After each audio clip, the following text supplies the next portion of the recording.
आप सभी का स्वागत है स्टडी डायनेमिक्स में। और आज के वीडियो में हम लोग 6 सितंबर की करंट अफेयर को डिस्कस करने वाले। तो स्टार्ट करते हैं आज का वीडियो।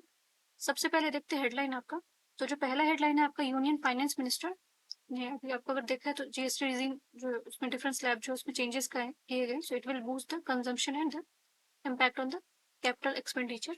नेक्स्ट हेडलाइन आपका यूनियन एग्रीकल्चर मिनिस्टर को लेके है। तो अगर आपने देखा है तो बहुत सारे स्टेट में आपको फ्लड जैसा सिचुएशन है, तो उसको टैकल करने के लिए बात किया गया। उसमें डिटेल रिपोर्ट जो है आपको जितने भी लॉसेस हुए हैं आपको खासकर एग्रीकल्चर रिलेटेड, उसको सबमिट करना किसको, पीएम को। नेक्स्ट आपका है प्राइम मिनिस्टर ऑफ मॉरिशस।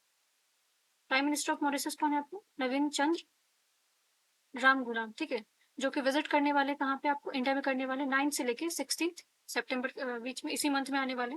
तो हम लोग स्टैटिक में देख लेते हैं जो मॉरिशस है वो आपका कहाँ पे, तो ये ईस्ट अफ्रीकन कंट्री माना जाता है।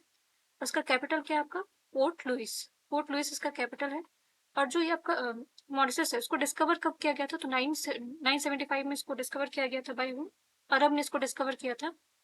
बट इसको कॉलोनाइज किसने किया, तो डिफरेंट कंट्रीज ने इसको कॉलोनाइज किया। सबसे पहले आपको पोर्चुगीज, डच, बट फ्रांस जो है इसको पूरी तरीके से कंट्रोल करता था 1715 में। और उसके बाद इसको दे दिया जाता है ब्रिटेन को। सो ब्रिटेन इसको एज ए इसको यूज करते हैं, ठीक है। और यहाँ से जो इंडिया से जो है आपको बहुत सारे जो उस टाइम पे लेबर होते हैं उसको मॉरिशस भेजा जाता है। तो आज भी अगर आप देखोगे तो इंडियन ओरिजिन पॉपुलेशन आपको बहुत ज्यादा है कहाँ पे, मॉरिशस में। तो ये याद रखना आपको, कैपिटल इसका याद रखना। एंड कहाँ पे है, ईस्ट अफ्रीकन कंट्री है। नेक्स्ट न्यूज आपका रशिया को लेके। तो अगर आपने देखा तो वहाँ पे आपको जो रशियन यूक्रेन वॉर है वो कंटिन्यू है। इसके अलावा इसमें यूक्रेन को कल देखा था आपने कि यूरोपियन यूनियन जो वो सपोर्ट प्रोवाइड करने की बात कर रहा है। सो यहाँ पे जो रशिया के जो प्रेसिडेंट उनका जो है आपका स्टेटमेंट आया कि अगर इस तरह से सपोर्ट दिया जाएगा तो उससे आपको क्या हो सकता है, और ज्यादा जो एस्केलेट होगा ये चीजें। बट हमारे लिए क्या इंपॉर्टेंट स्टैटिक में कि यूक्रेन का कैपिटल क्या आपका, कीव है कैपिटल। इसका बॉर्डरिंग कंट्री बहुत सारे एग्जाम में पूछा गया, तो मे भी वापस से पूछा जा सकता है। तो Belarus, Poland, Slovakia, Hungary, Romania and Moldova and Russia, ये बॉर्डरिंग कंट्री है किसका, यूक्रेन का। इसके अलावा जो आपका मेरीटाइम बाउंड्री है किसके साथ है, ब्लैक सी के है और साथ है, और सी ऑफ अजोव के साथ है। नेक्स्ट जो हेडलाइन है वो आपको यूएस ओपन टेनिस। तो यूएस ओपन टेनिस आपका भी चल रहा है। तो फाइनल में जो है वो अमांडा, ठीक है, set up the women single final with the defending the Aryna Sabalenka, ठीक है। तो हमें याद रखना कि जो फाइनल में किसने जगह बनाया, तो अभी फाइनल हुआ नहीं कंक्लूड, तो देखते हैं फाइनल कंक्लूड होने के बाद उसमें पता चलेगा। बट अभी जो फाइनल में जगह किसने बनाया, अमांडा ने बनाया। इसके अलावा बहुत सारे टूर्नामेंट आपको टेनिस के होते हैं, ये हिंदी में भी है, इसको आप लोग वीडियो पॉज करके देख लेना।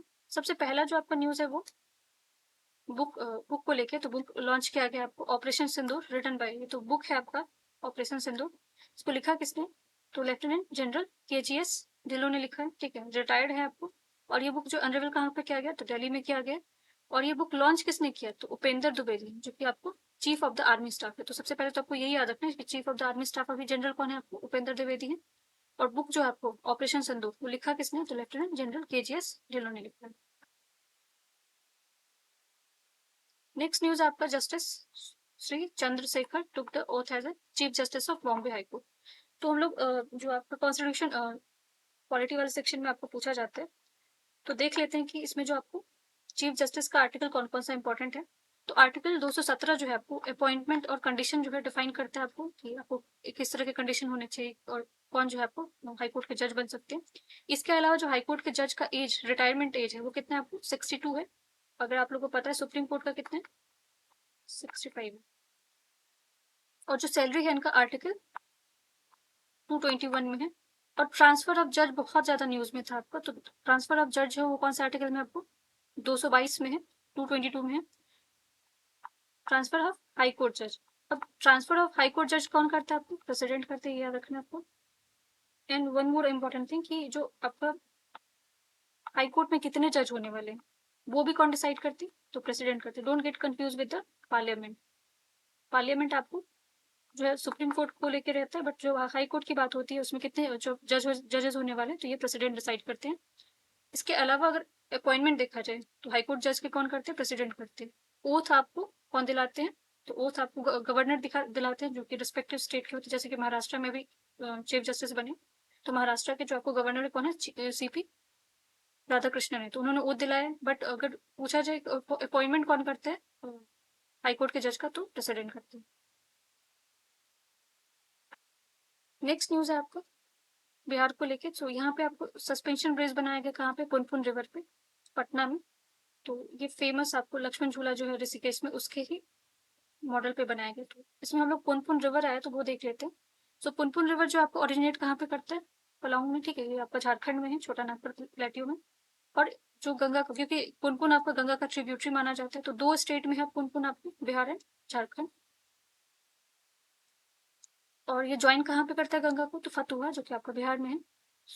और अदर नेम जो है इसी रिवर को कीकाट और बम गदी भी बोला जाता है, ठीक है। इसके अलावा ये गया, औरंगाबाद और जहानाबाद में फ्लो करता है। तो बस ये याद रखना कि पुनपुन रिवर आपको बिहार और झारखंड के बीच में है। अब ये ब्रिज का अगर आप देखोगे तो एस्टिमेट कितना लगाया गया, तो 83 करोड़ में आपको बन रहा है। यहाँ पे पुनपुन जो है उसका पिंडदान साइट भी इसको माना जाता है। तो यहाँ पितृपक्ष मेला के बारे में लिखते हैं। तो ये पितृपक्ष मेला आप लोग याद रखना कहाँ पे होता है, आपको गया में होता है। नेक्स्ट न्यूज है आपका housing affair minister Manohar Lal launch किया उन्होंने, क्या, अंगीकार, ठीक है। सो आपको पूछा जा सकता है कि 2025 में अंगीकार जो है वो किस चीज से रिलेटेड है, तो ये आपका प्रधानमंत्री आवास योजना 2.0 है, ठीक है, इसके अंदर ही इसके तहत लॉन्च किया गया है। अब ये इसमें होने क्या वाला वो भी देख लेते हैं। तो मिनिस्ट्री आपको याद रखना कि अंगीकार का मिनिस्ट्री कौन सा है, तो हाउसिंग अर्बन अफेयर। अब इसमें आपको एक्सलेट किया जाए इम्प्लीमेंटेशन ऑफ प्रधानमंत्री आवास योजना जो आपका urban, creating wide spread awareness about the scheme across the country. तो ये पूरे कंट्री में होने वाला, ऐसा नहीं कि रिस्पेक्टिव किसी स्टेट में आपको लागू किया जाएगा। ये फास्ट ट्रैक एप्लीकेशन है जिसमें आपको इम्प्लीमेंट किया जाएगा इसमें, ठीक है। तो ये याद रखना आपको कौन सी योजना के तहत है, तो प्रधानमंत्री आवास योजना के तहत है। मिनिस्ट्री आपको याद रखना, और ये अंगीकार, तो ये पूछा जा सकता है कि किस चीज से एसोसिएटेड है। नेक्स्ट न्यूज आपका स्पोर्ट्स सेक्शन से, तो वुमेन एशिया कप आपका चल रहा है, ठीक है। और ये एशिया कप जो है आपका कहाँ पे चल रही है, चाइना में चल रही है। तो अभी जो आपको फिलहाल में भारतीय महिला टीम है डिफीट किया किसको, थाईलैंड को। और वुमेन्स तो आपको समझ में आ गया, चाइना में हो रहा है। मेंस वाला कहाँ पे हुआ है, मेंस एशिया कप, ये इंडिया में ही हो रहा है। और ये कहाँ पे हो रहा है, आपको राजगीर में हो रहा है। तो दोनों याद रखें, वेन्यू आपको एग्जाम में पूछे जाते हैं। तो वुमेन्स वाला चाइना में हो रहा है और मेंस वाला आपका इंडिया में हो रहा है। Over 400 rural women for self help group across India to showcase in product at Saras fair. तो सारस फेयर आपको याद रखना कि कहाँ पे हो रहा है, तो न्यू दिल्ली में हो रहा है। और ये आपको 5 से लेकर 22 सितंबर तक होने वाला है, कंटिन्यू में। मिनिस्ट्री आपको याद रखना है, मिनिस्ट्री ऑफ रूरल डेवलपमेंट के तहत जो है आपको फेयर किया गया। इसमें आपको शोकेस किया जाएगा, खासकर जो रूरल सेक्टर का आपको जो भी आर्टिजन्स हैं, जो उनके प्रोडक्ट्स है, उसको शोकेस किया जाएगा, उनको हेल्प प्रोवाइड किया जाएगा। तो उसमें 400 रूरल वुमेन को कवरेज मिला है। दूसरा आपको याद रखना कि कहाँ पे हो रहा है, न्यू दिल्ली में हो रहा है। नेक्स्ट न्यूज आपका ओनम। तो ओनम फेस्टिवल से बहुत सारे क्वेश्चन आते हैं, क्योंकि आर्ट एंड कल्चर का पार्ट है ये।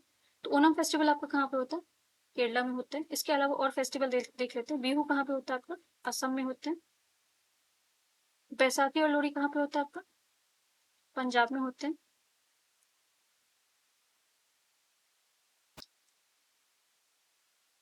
नेक्स्ट न्यूज है आपको Bhutan prime minister visit the sacred Mahabodhi temple under the Bodhi trees. तो इन्होंने मेडिटेशन किया है कहाँ पे, बोधि ट्री पे।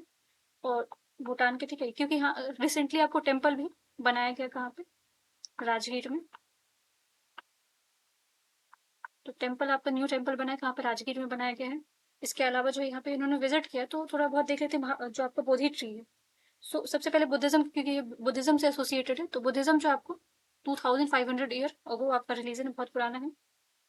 6 से लेके 5th सेंचुरी BC में आपको ओरिजिनेट हुआ था।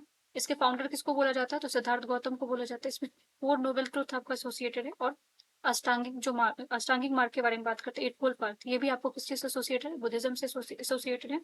बुद्धिज्म में भी त्रिरत्न होते हैं। जैसे आपने सुना कि जैनिज्म में त्रिरत्न होते हैं, बुद्धिज्म में भी होते हैं, बुद्ध,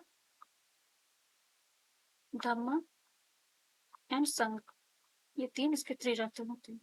इसके अलावा यहाँ पे बोधि ट्री के बारे में लिखा हुआ। तो ये जो अभी वाला जो बोधि ट्री है वो आपको ओरिजिनल बोधि ट्री नहीं है, क्योंकि अगर आपको पता है तो बोधि ट्री पे बहुत बार अटैक किया गया। तो जो ओरिजिनल वाला बोधि ट्री था उसको डिस्ट्रॉय किसने किया था, पुष्यमित्र शुंगा ने कर दिया था। इसके अलावा भी बहुत सारे अटैक हुए हैं उस पर, ठीक है। सो जो आपको 5th जनरेशन वाला ट्री है, उसको किसने मंगवाया था? तो अनुराधापुरम श्रीलंका से मंगाया गया था, किसके द्वारा? अशोका के द्वारा। और ये भी डिस्ट्रॉय हो गया था आपको किसके टाइम पे? बंगाल के रूलर के टाइम पे, ठीक है, शशांक नाम था उनका। उसके बाद अभी जो आपका प्रेजेंटली जो है वो कौन सा जनरेशन है? तो बहुत बार एग्जाम में पूछा जाता है कि जो प्रेजेंट जनरेशन है बौद्ध ट्री का वो कौन सा है? तो 6th जनरेशन। 5th जनरेशन भी डिस्ट्रॉय हो चुका है। तो ये आपका बुद्धिज्म से रिलेटेड न्यूज था। नेक्स्ट जो न्यूज है आपको, Italian fashion designer pioneer and brand owner गियोर्गी अरमानी डाइट, ठीक है। तो ये आपको बस याद रखना कि ये पूछा जा सकता है कि रिसेंटली आपको ये पर्सनैलिटी न्यूज में किस चीज से एसोसिएटेड है। तो आपको इटालियन फैशन डिजाइनर थे, ये बस याद रखना। नेक्स्ट न्यूज आपका, victorious day for the India's at boxing championship. तो जो बॉक्सिंग है, अगर आपने देखा तो हॉकी में भी बहुत अच्छा इंडिया ने परफॉर्म किया, जो कि आपको चाइना में टूर्नामेंट हो रहा है। सुमित कुंडू जो है उन्होंने 70 kg ब्रिज पास्ट जॉर्डन उन्होंने डिफीट किया किसको? मोहम्मद अल हुसैन को, ठीक है। और नीरज फोगट जो उन्होंने फिनलैंड के क्रिस्टल कोवेलना को डिफीट किया। तो ये आपको बॉक्सिंग चैंपियन से आपको याद रखना है। नेक्स्ट न्यूज आपका है, इंडिया का जो डिफेंस सेक्टर है उसमें आपको काफी ज्यादा इम्प्रूवमेंट और जो देखने को मिला है। हम लॉस तो कितना, अभी अभी ग्राफ आपको दिख रहा होगा कि अगर आप 2019 का देखोगे, उसके बाद 2021-22 का देखो, तो ये ग्राफ कंटिन्यूसली बढ़ते जा रहे हैं। तो आपको पूछा जा सकता है कि जो डिफेंस सेक्टर है वहाँ पे इंडिया का क्या किस तरह का परफॉर्मेंस रहा है। तो कंटिन्यूसली उसका ग्राफ इंक्रीज हुआ है, ठीक है, या फिर आपको डिक्रीज हुआ है, तो आप देखोगे तो उसमें गेन हो रहा है, रिकॉर्ड्स गेन हो रहा है। तो कितना यहाँ पे कुछ डेटा लिखा हुआ है जिसको आप एक बार वीडियो पॉज करके देख लें। तो बस हमारे ये याद रखना कि आपको जो डिफेंस मैन्युफैक्चरिंग है इंडिया, उसमें क्या कर रहा है, आपको कंटिन्यूसली अच्छा परफॉर्म कर रहे हैं। नेक्स्ट न्यूज है आपका, ministry of sport and youth affair doctor Mansukh Mandaviya starter more than 1000 of trend youth. तो ये भारत आपदा मित्राज है, ठीक है। तो ये याद रखना आपको, ये इसमें आपको मिनिस्ट्री ऑफ स्पोर्ट्स और यूथ अफेयर का रोल है। तो ये आप बना रहे हैं जिसमें आपको भारत आपदा मित्राज, और ये खासकर आपको रेस्क्यू रेस्क्यू ऑपरेशन जो है, जैसे कि फ्लड इफेक्टेड एरिया पंजाब और हिमाचल में, तो यहाँ पे ये वर्क करेगा। तो पूछा जा सकता है कि रिसेंटली आपको भारत आपदा मित्राज जो है वो न्यूज में था, वो किस चीज को लेके था? तो ये एड प्रोवाइड करेगा, हेल्प प्रोवाइड करेगा कहाँ पे? फ्लड हिट जो पंजाब और हिमाचल है। नेक्स्ट न्यूज आपका, ये आपको ग्रीन हाइड्रोजन पायलट प्रोजेक्ट कहाँ पे? वीओसी पोर्ट, जो कि आपका तमिलनाडु में वहाँ पे लॉन्च किया जाएगा। सो एक बार देख लेते हैं टोटल इंडिया में, अगर आपको पूछा जाए कि टोटल कितने पोर्ट हैं, तो 13 मेजर पोर्ट हैं, जिसमें से जो 13 नंबर का, जो 13th नंबर का जो पोर्ट है वो वाधवान पोर्ट है, जो कि अभी अंडर कंस्ट्रक्शन ही है, कंप्लीट नहीं हुआ है, महाराष्ट्र में है। तो याद रखना आपको, क्योंकि 13 नंबर का आपको पूछा जा सकता है। माइनर पोर्ट बहुत सारे इंडिया में, 13 मेजर पोर्ट आपको याद रखना है, जो कि जिसमें से 13th जो लास्ट नंबर है आपको वो कौन सा? वाधवान पोर्ट, जो कि महाराष्ट्र में है। इसके अलावा यहाँ पे बात किया गया आपको 54th birth anniversary of Tuticorin Tamil Nadu, यहाँ पे जो आपको वीओ है चिदम्बरम, ठीक है, इनका जो है 154th नंबर का बर्थ एनिवर्सरी है। और ये आपको किस चीज से एसोसिएटेड है? फ्रीडम फाइटर है। और इन्होंने आपको स्वदेशी जो है उसको बहुत, स्वदेशी सिप जो था उसको प्रमोट किया था, क्योंकि उस टाइम पे जब ब्रिटिशर्स का रूल था उस टाइम पे इंडिया उससे से कैपेबल नहीं था कि खुद से जो चीजें कंस्ट्रक्ट कर सके, बट उस टाइम पे उन्होंने ये बनाया था, तो इसलिए इनको याद किया जा रहा है। तो India will be the among the world top 10 ship building nation by 2030। तो ये यहाँ पे आपको स्टेटमेंट भी दिया गया कि 2030 तक इंडिया को टॉप 10 में लेके आना, किस चीज में? शिप बिल्डिंग में। तो यूनियन मिनिस्टर जो आपको port and shipping water base, तो ये कौन है? सर्बानंद सोनोवाल है। तो ये तो नाम भी याद रखना आपको। India first port based green hydrogen pilot project, तो ये पहला आपका जो first green hydrogen pilot project है, जो कि कहाँ पे हो रहा है? वीओ चिदम्बरम में हो रहे हैं। ये पोर्ट आपका तमिलनाडु में है। So making a major step in India's clean energy transition. अब इसका कॉस्ट कितना रहने वाला, कितना इसमें फंड किया जा रहा है? तो 3.8 करोड़ खर्च किया जा रहा है। और ये फैसिलिटी प्रोवाइड करेगा आपको green hydrogen power to street light and electric vehicle charging station भी यहाँ पे बनाया जाएगा आपको। सो जो आपको VOC port has become the first port in the country to produce a green hydrogen, ये भी याद रखना आपको। पूछा जा सकता है कि which port is in India become the first port in the country to produce a green hydrogen? Answer will be the VOC port. Next जो है आपको ये भी याद रखना कि इसके अलावा अगर देखा जाए तो कौन कौन सा पोर्ट है जो कि जैसे कि green methanol bunkering and refuelling facility जो वो भी प्रोवाइड किया जाएगा इसमें। इसके अलावा इसको अलाइन किया जाएगा, दूसरे पोर्ट से भी कनेक्ट किया जाएगा, जैसे कि कांडला पोर्ट है। कांडला पोर्ट कहाँ पे आपका? गुजरात में है। इसके अलावा तूतीकुरन पोर्ट, ये आपका तमिलनाडु में, इसके साथ अलाइन किया जाएगा इसको। और जो मिशन विकसित भारत है 2047 का, उस क्योंकि उसमें आपको ये जो इसका कुछ टारगेट है इंडिया को खासकर टेक्नोलॉजी में सेल्फ रिलायंस में उसको स्ट्रॉन्ग बनाना है। यहाँ पे तमिलनाडु में और 3 पोर्ट हैं जो कि याद रखना है आप लोगों को। चेन्नई पोर्ट है, कामजार पोर्ट है और वीओसी पोर्ट है। और जो आपका ये वीओसी पोर्ट है ये भी यहीं पे। नेक्स्ट न्यूज है आपका टीचर्स डे को लेकर, तो ये 5 सितंबर को सेलिब्रेट होते हैं। बट यहाँ पे आपको एक आर्टिकल शेयर किया गया पीएम के द्वारा, तो यहाँ पे foremost among the Savitri Bai Phule, India's first female teacher and who defined the champion of the girls education। तो इंडिया की जो पहली है सावित्री बाई फुले का नाम आया तो थोड़ा उनके बारे में देख लेते हैं। तो ये बॉर्न कहाँ पे हुई थी? सतारा में हुई थी, महाराष्ट्र में प्रेजेंट है। तो 1835 के अराउंड इनका जो है बर्थ था। डाई ये 1897 में करती, कहाँ पे? पुणे में। इनका एक बुक है, फेमस बुक है, जिसका नाम है काव्य फुले। तो ये पोएम इनका कलेक्शन है, पोएम इसमें लिखा हुआ पोएम का कलेक्शन है काव्य फुले। ये आपको बहुत जरूरी है क्योंकि जीके में आपको इस तरह का क्वेश्चन आते हैं, ठीक है। तो इंडियाज फर्स्ट फीमेल टीचर थी, तो पूछा जा सकता है इंडियाज फर्स्ट फीमेल टीचर किनको बोला जाता है? तो सावित्री बाई फुले को बोला जाता है। और इन्होंने पहला फर्स्ट गर्ल्स एजुकेशन जो आपको गर्ल्स स्कूल खोला था, ठीक है। कहाँ पे बनाया था इन्होंने? तो पुणे में बनाया था और 1848 में बनाया था। तो 2-3 चीजें आपको याद रखना पड़ेगा। सबसे पहले कि सतारा से बिलोंग करती है, बुक इनका काव्य फुले है, फर्स्ट फीमेल टीचर है। इसके अलावा उन्होंने पहला जो है गर्ल्स स्कूल बनाया था। कब बनाया था? तो 1848 में पुणे में बनाया था। अब यहाँ पे कुछ और भी अगर आप ये आर्टिकल देखो तो इसमें काफी आपको इन्फॉर्मेटिव है, जैसे कि खासकर अगर legacy of reformer and call for equality, तो जो आपको जेंडर इक्वालिटी को प्रमोट करने के लिए बहुत सारे आपको जो है सोशल रिफॉर्म है, जैसे कि राजा राम मोहन रॉय हैं, ईश्वर चंद्र विद्यासागर, जिन्होंने आपको वुमेन एजुकेशन के लिए बात किया था, champion of widow remarriage and education को प्रमोट करने की बात की थी। यहाँ पे एसडीजी गोल में भी आपको कुछ यहाँ पे योजनाएं भी है, ठीक है, कुछ स्कीम है, जैसे कि बेटी बचाओ, पोषण अभियान, मिशन शक्ति, समर्थ। तो ये सब पूछा जा सकता है कि ये स्कीम जो है वो किस चीज से रिलेटेड है। इसके अलावा जो अगर आप देखोगे तो एसडीजी, तो सस्टेनेबल डेवलपमेंट का गोल भी पूछ दिया जाता है कि कौन सा गोल आपको एजुकेशन से रिलेटेड है, कौन सा हेल्थ से रिलेटेड है। सो एसडीजी गोल नंबर 4 जो है क्वालिटी ऑफ एजुकेशन से रिलेटेड है, और एसडीजी 5 जो है वो जेंडर इक्वालिटी से। तो एसडीजी गोल के बारे में थोड़ा सा देख लेते हैं। तो एसडीजी गोल में आपको टोटल कितने गोल्स हैं? 17 गोल्स हैं। और इसका टारगेट कब से कब का है? तो 2015 से लेकर 2030 तक है। और इंडिया ने पहले बार एसडीजी गोल में, अगर आप देखें एसडीजी रैंकिंग जो रिलीज होता है आपको, जिसमें आपको अगर नेशनल लेवल पे देखा जाए तो नीति आयोग का काम है। और इसमें जो इंडिया ने पहले बार आपको टॉप 100 में रैंक बनाया, तो अभी प्रेजेंटली इंडिया का रैंक कितना है एसडीजी में? तो 99th रैंक। नेक्स्ट न्यूज आपका शिल्प समागम मेला। तो पूछा जा सकता है कि रिसेंटली आपको शिल्प समागम मेला जो है वो न्यूज में था, ये आपको celebration of art and craft and culture से रिलेटेड है। तो ये मच अवेटेड शिल्प संगम मेला 2025 ओपन एट बेंगलुरु। तो ये बेंगलुरु में है, ना कि न्यू दिल्ली में। तो न्यू दिल्ली से कंफ्यूज मत होना आप लोग। ये कहाँ पे हुआ? बेंगलुरु में हुआ। और कौन से मिनिस्ट्री ने इसको ऑर्गेनाइज किया? तो by ministry of social justice and empowerment. और इसमें कुछ जो है कोलैबोरेट किया ट्यूलिप है, ठीक है। The mela will be held from 5th to 14 September 2025 at Freedom Park Bengaluru में होने वाले। इसमें आपको कितने अराउंड 13 स्टेट जो है पार्टिसिपेट करने वाले हैं।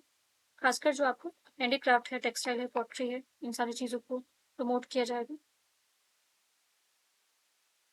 और जो आपको mela highlight the skills of artist from diverse communities including scheduled caste, backward classes and safai Mitraz.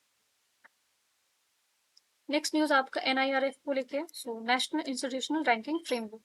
ये लॉन्च कब हुआ था? आपको 2015 में लॉन्च हुआ था। कौन सा मिनिस्ट्री? तो पहले इसको एमएचआरडी बोला जाता, मिनिस्ट्री ऑफ ह्यूमन रिसोर्स बोला जाता, तो बट उसका नाम चेंज हो चुका। तो मिनिस्ट्री ऑफ एजुकेशन जो है वो एनआईआरएफ रैंकिंग आपको रिलीज करती है। तो पहला रैंकिंग लॉन्च ये 2015 में हुआ था, बट जो पहला रैंकिंग आया था वो कब आया था? 2016 में आया था। तो यहाँ पे आपको कुछ रैंकिंग है जो कि हम लोग देख लेते हैं। तो कॉलेज वाइज अगर देखा जाए तो पहले आपको मिरांडा हाउस था, बट अब रिप्लेस हो चुका है। हिंदू कॉलेज आपका फर्स्ट रैंक पे, उसके बाद मिरांडा है, हंसराज है, केएमसी एंड स्टीफेंस कॉलेज है।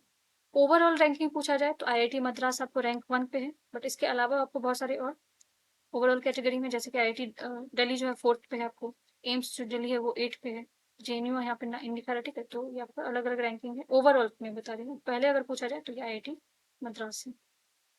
ये हमें बस स्टैटिक में याद रखना है कि एनआईआरएफ रैंकिंग रिलीज कौन करता है, तो मिनिस्ट्री ऑफ एजुकेशन। और कब से स्टार्ट हुआ था, ये 2015 में लॉन्च हुआ था, बट पहला रैंकिंग 2016 में हुआ था। तो ये आज का न्यूज़ था। आई होप वीडियो पसंद आया हो आप लोग को। Thank you so much.